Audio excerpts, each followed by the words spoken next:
Everyone, स्वागत है आप सभी का आज के इस बहुत इंपॉर्टेंट वीडियो में। आज की इस वीडियो में मैं आप लोगों के साथ में रीट साइंस फिजिक्स का एक नया टॉपिक डिस्कस करने वाली हूँ।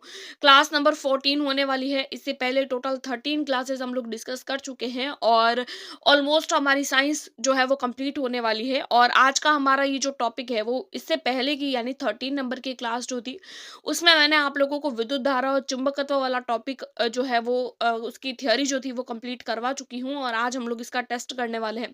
टोटल 20 क्वेश्चंस हम लोग डिस्कस करेंगे और एज अ टेस्ट आप लोग दीजिएगा और टेस्ट में आप लोगों के कितने मार्क्स बन रहे हैं वो मुझे कमेंट करके जरूर बताइएगा। और चैनल पर पहली बार आए हैं तो प्लीज वीडियो को लाइक करके चैनल को सब्सक्राइब कर सकते हैं अगर वीडियोस पसंद आती है तो। और इसकी कंप्लीट पीडीएफ के लिए आप लोग मेरे टेलीग्राम ग्रुप को ज्वाइन कर सकते हैं। स्टार्ट करते हैं बिना किसी देरी के वीडियो को। फर्स्ट नंबर क्वेश्चन हम लोगों से पूछा है, एक चुंबक की लंबाई चार बराबर भागों में काटा गया नए टुकड़ों की ध्रुव शक्ति की तुलना मूल चुंबक की ध्रुवण शक्ति से किस प्रकार से सही है। क्या बोला है इसमें, क्वेश्चन में क्या बोला है कि एक इस तरीके से चुंबक है, उस चुंबक में ये बोला है कि उस चुंबक के चार टुकड़े कर देने हैं। अब ये एक बड़ी चुंबक है, इसके चार टुकड़े छोटे छोटे हो गए। ठीक है, इस चुंबक के जो है वो चार टुकड़े हो जाएंगे। अब ये बोला है कि इसकी जो शक्ति की तुलना, अब ये जो जो बड़ा टुकड़ा है ना, मेन जो बड़ा टुकड़ा है, इसकी शक्ति की तुलना मूल चुंबक की ध्रुवण शक्ति से किस प्रकार से सही है। भाई इसके चार टुकड़े थे, ये बड़े चुंबक के चार टुकड़े, ये चौथा टुकड़ा है, तो क्या इस बड़े में जितना पावर होगा उतना का उतना पावर इसमें भी होगा क्या? नहीं होगा।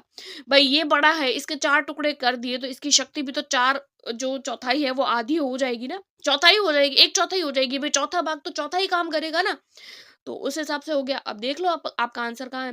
प्रत्येक नए टुकड़े की मूल, भाई मूल चुंबक के बराबर कैसे होगी? कोई भी चीज है वो इतनी चीज है तो इतना, भाई इतना धागा इतना ही काम करेगा, बड़ा धागा तो बड़ा काम करेगा ना, तो वैसे ही चुंबक काम करेगी।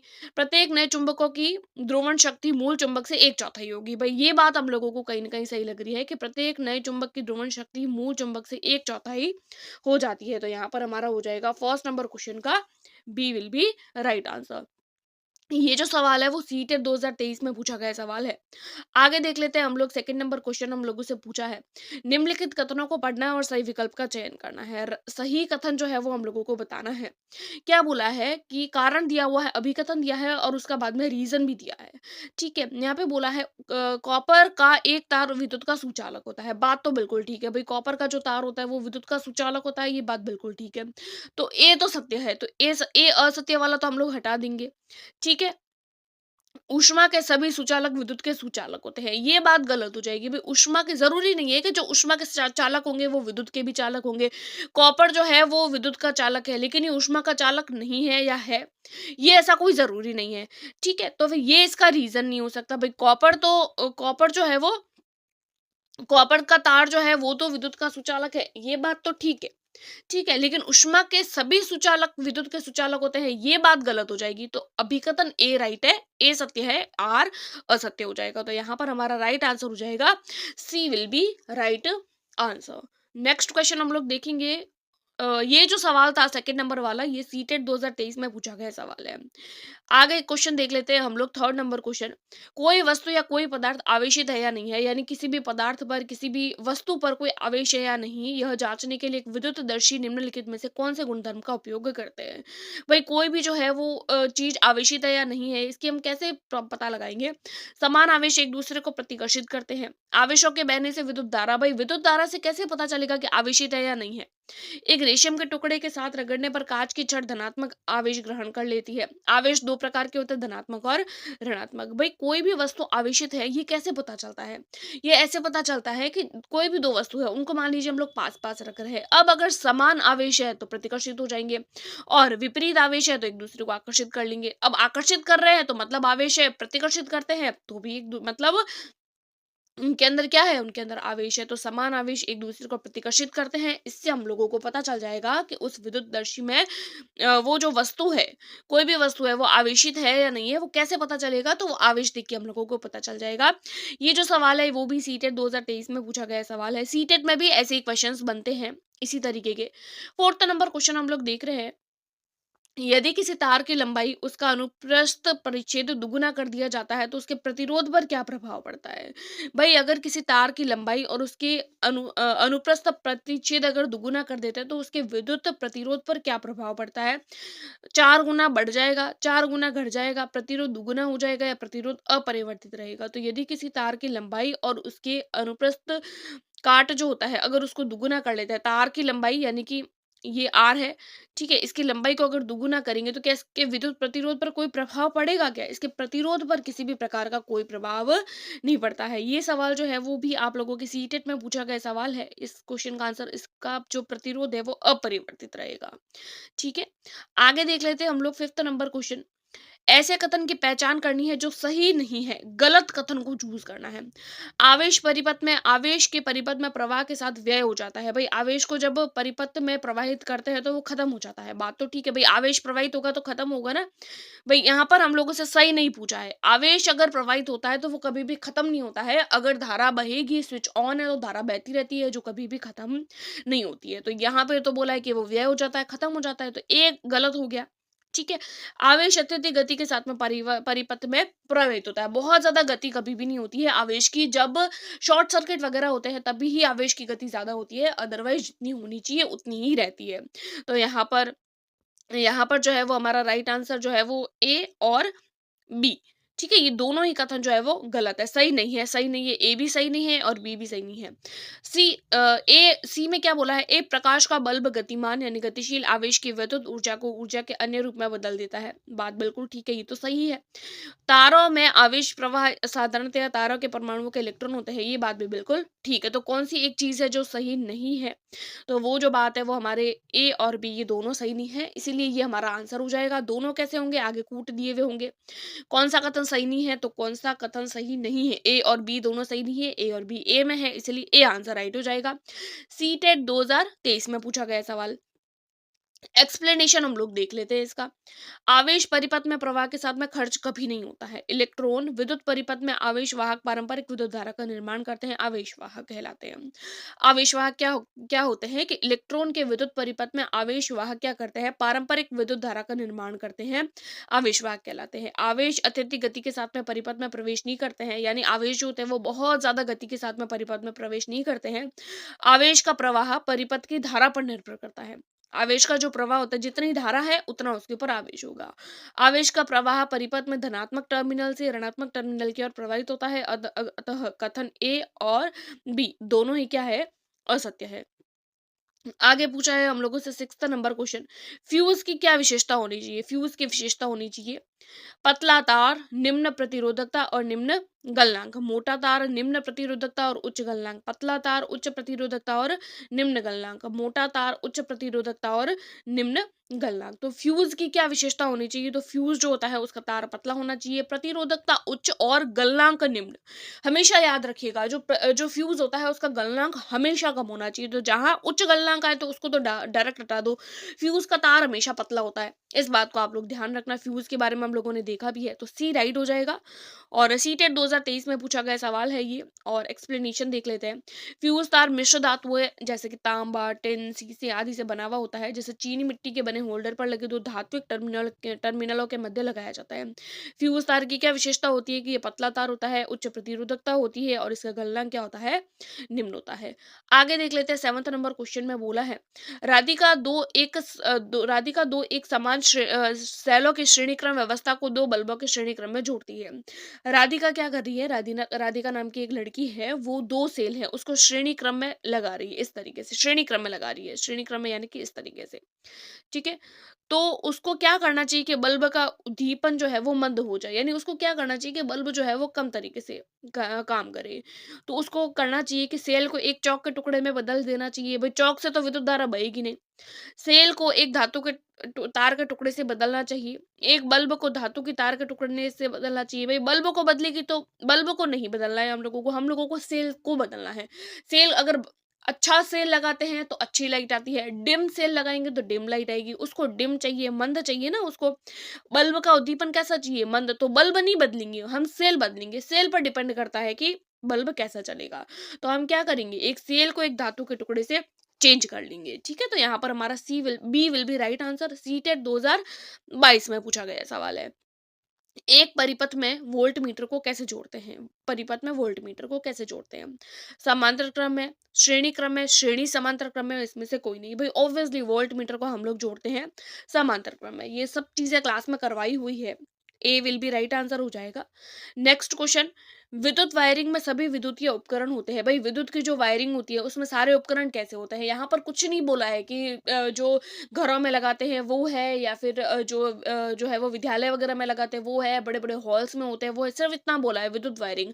जब कुछ नहीं बोला है ना कि विद्युत वायरिंग कहाँ लगी है, भाई शादी वगैरह में जो बल्ब होते हैं, लट्टू होते हैं, सजावटी होते हैं, उनकी बात हो रही है, किसकी बात हो रही है? कुछ नहीं बोला है क्वेश्चन में। सिर्फ बोला है कि विद्युत के वायर जो होते हैं वो कैसे लगते हैं। तो विद्युत के वायर, तो आप लोगों को डायरेक्ट आंसर यही करना है कि विद्युत के वायर जो होते हैं वो समांतर क्रम में लगते हैं। तो 9th नंबर क्वेश्चन का हो जाएगा ए विल बी राइट आंसर। आगे देख लेते हैं एक 10वां नंबर सवाल। एक चालक का विशिष्ट प्रतिरोध किस पर निर्भर करता है? चालक का विशिष्ट प्रतिरोध अनुप्रस्थ काट के क्षेत्रफल पर, लंबाई पर, पदार्थ की प्रकृति पर, इनमें से किसी पर भी नहीं।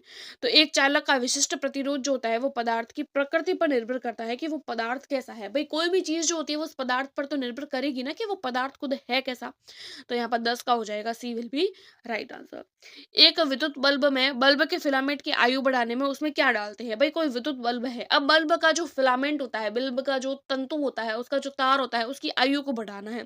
इसके लिए क्या करेंगे उसके अंदर? ये शायद चीज मैंने क्लास में नहीं करवाई है, लेकिन ये इंपॉर्टेंट है, प्रीवियस ईयर है और आया हुआ सवाल है ना, अलग अलग परीक्षाओं में पूछा गया है। तो उसकी तार जो है वो वैसे पहले आप लोगों को ये मुझे होमवर्क क्वेश्चन बताना है कि विद्युत का जो बल्ब होता है उसका फिलामेंट की आयु बढ़ानी है, वो तो हम लोग देख रहे हैं, लेकिन फिलामेंट बना हुआ किसका होता है, ये आप लोगों का होमवर्क क्वेश्चन है। कमेंट करना है आप लोगों को इसका आंसर कि विद्युत का जो बल्ब का जो फिलामेंट होता है वो किसका बना हुआ होता है। और इसकी जो आयु बढ़ाने के लिए क्या करेंगे, हम उसके अंदर हाइड्रोजन गैस डालेंगे, अक्रिय नाइट्रोजन तथा ऑर्गन गैस डालेंगे, कैल्शियम कार्बोनेट डालेंगे या CO2 डालेंगे। तो यहाँ पर जो विद्युत बल्ब का जो फिलामेंट होता है उसके अंदर हम लोग ऑर्गन गैस डालते हैं और अक्रिय नाइट्रोजन गैस। अगर यहाँ पर अकेली सिर्फ ऑर्गन होती ना और नाइट्रोजन भी होती तो हम यहाँ पर पहले ऑर्गन पर जाते, नाइट्रोजन पर सेकंड नंबर पर जाते। लेकिन यहाँ दोनों है तो यहाँ पर हमारा दोनों आंसर हो जाएगा, B will be right answer. आगे देख लेते हैं। एक फ्यूज को शक्ति के साथ में जोड़ा जाता है, यानी फ्यूज को किस तरीके से जोड़ते हैं? श्रेणी क्रम में, समांतर क्रम में, फ्यूज युक्ति के साथ में नहीं जोड़ते हैं। इनमें से कोई नहीं। भाई फ्यूज जो होता है वो हमेशा श्रेणी क्रम में जोड़े जाते हैं, है ना। फ्यूज जैसे कोई भी है, वो तार है इस तरीके से है, तो उसको हमेशा श्रेणी क्रम में हम लोग जोड़ते हैं। आगे देख लेते हैं। निम्नलिखित में से किसके लिए ओम का नियम लागू नहीं होता है? एसी परिपथ, चालक, चालकों के लिए जब तापमान में परिवर्तन हो तब, और इनमें से कोई नहीं। भाई जब मैंने ओम का नियम कराया था तो मैंने आप लोगों को बताया था कि ओम के नियम पर तापमान का कोई प्रभाव नहीं पड़ता है। तो ओम का नियम कब लागू नहीं होता है? जब चालकों के जब तापमान में परिवर्तन होता है, यानी तापमान पर जो ओम का नियम है वो लागू नहीं होता है, यानी तापमान का कोई प्रभाव नहीं पड़ता है ओम के नियम के अनुसार। आगे देख लेते हैं 14 नंबर। फ्यूज वायर में होना चाहिए, फ्यूज वायर में कैसा, ये सेम टू सेम क्वेश्चन हम लोगों ने अभी देखा है। गलनांक कैसा, कम, तो उच्च गलनांक वाला तो हटा दो डायरेक्ट। ठीक है। और प्रतिरोध कैसा होना चाहिए? प्रतिरोध उच्च होना चाहिए, तो उच्च प्रतिरोध कम गलनांक। ये थोड़ी देर पहले हम लोगों ने क्वेश्चन देखा है, तो 14 का हो जाएगा, C will be right answer. आगे देख लेते हैं 15 नंबर क्वेश्चन। निम्नलिखित में से कौन सा धारा के ऊष्मीय प्रभाव पर आधारित है? ऊष्मीय प्रभाव करवाया है, चुंबकीय प्रभाव करवाया है, और भी मैंने सारे जो वैद्युतिक प्रभाव है सारा मैंने विद्युत से रिलेटेड सारी चीजें करवा दी। ठीक है। ऊष्मीय प्रभाव पर आधारित है, विद्युत केतली, विद्युत हीटर, गीजर, टोस्टर, या ये सभी। तो ऊष्मीय प्रभाव यानी सारी की सारी चीजें गर्म होती है, तो ये सभी के सभी जो है वो धारा के ऊष्मीय प्रभाव पर आधारित है।